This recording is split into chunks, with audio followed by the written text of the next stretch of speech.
It appears that Chris Brown has dissed Quavo in his new album drop. And I don't know if I knew this but forgot, but I was not aware that these two even had problems with each other. But when I did my due diligent research, it appears that this is kind of coming back to me.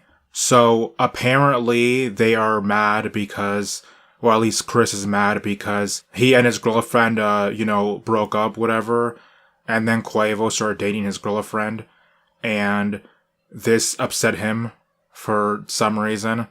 I think they were also like kind of cool beforehand, so it's like kind of snaked out to date your guy's ex, but at the same time it's like, were they really that cool though? Like, were they best friends or something?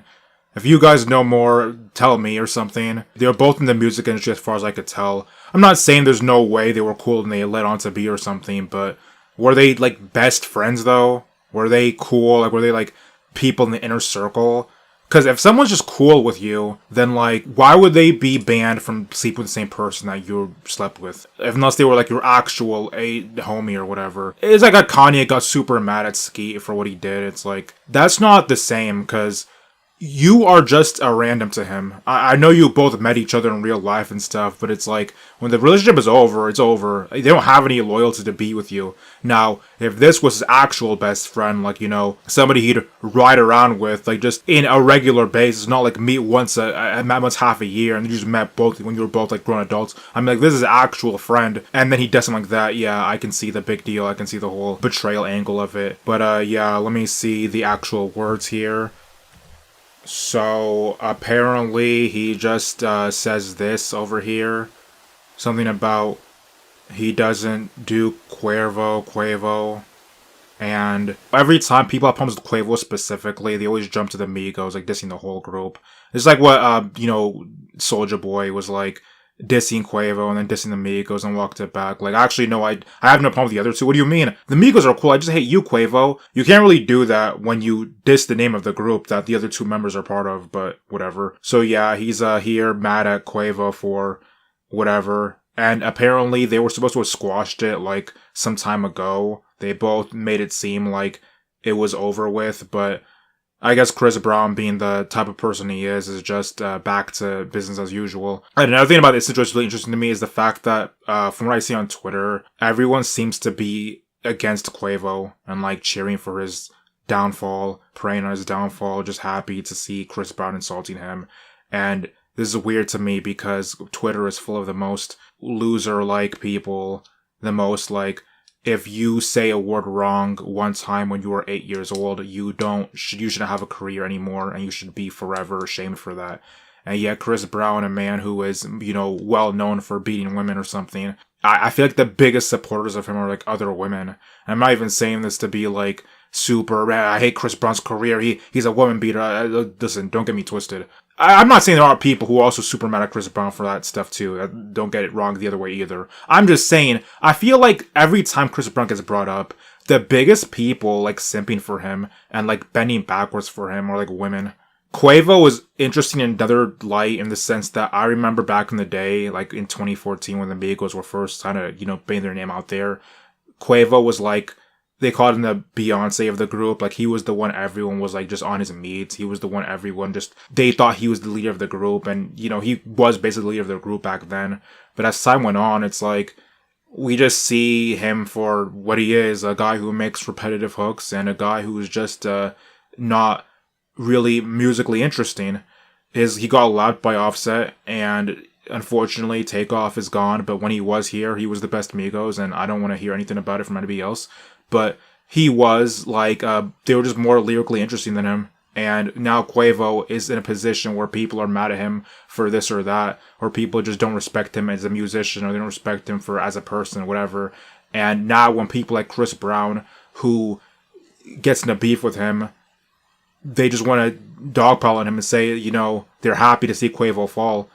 And I'm not entirely sure what specifically makes people not like Quavo. As far as rappers go, he's not egregious with any type of nonsense he's up to. So I don't understand that angle, but still, this is just really a turn of events from just 10 years ago. Another thing to keep in mind is the fact that the Golden Country is not even with either of them right now. So This man, Chris Brown, is still instigating problems for a girl that is not with either of them and has not been with either of them for some time now.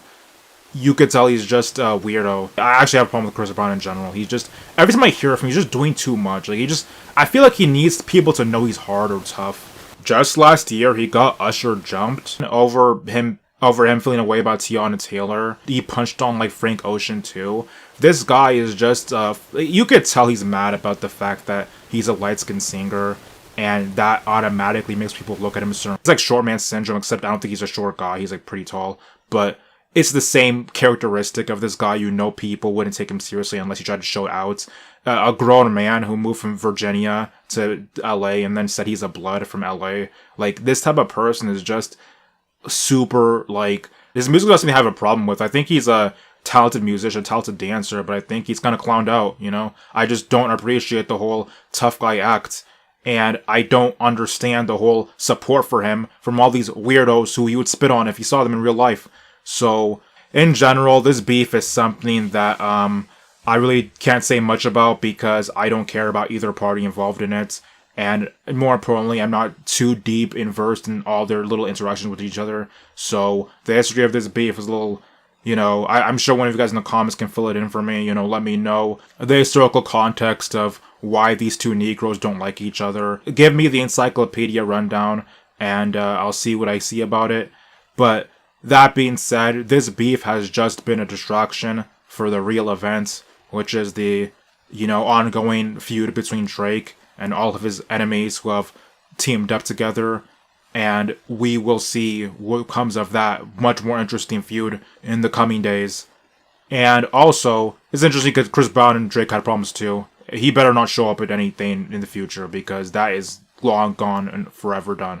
And I know the Quavo and Chris Brown thing was supposed to be done too, but no, this should be actually done because we don't have time for that storyline anymore. It's been 20 years. It's been 50 years of this plot line. We don't have time to talk about it, rehash it over and over again. Like, I guess we can just settle that it's just being done forever. But, yeah. I am not going to make this the beef channel either, although I will be talking about these disses over the next couple of days. I think I'll just be talking about whatever I want to talk about. If I want to talk about a TV show or something, I might do that. I might not, though, but I might do it. And if I want to talk about a specific song that I thought was lame or cool, I might do that too.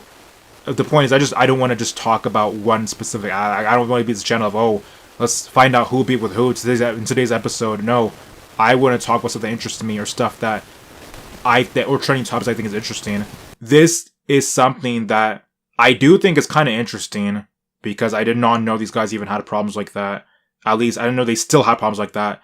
We are in anticipation for the results of the Drake beef, but for this beef, unfortunately, we'll have to, at least for today, we'll have to give the internet brownie points to Chris Brown because it looks like the Twitter losers are on his side, and that's all that really matters because if one person has the better catalog and everything, but the other person has all the internet dweebs on their side, then the other person basically won, and that's just how life goes.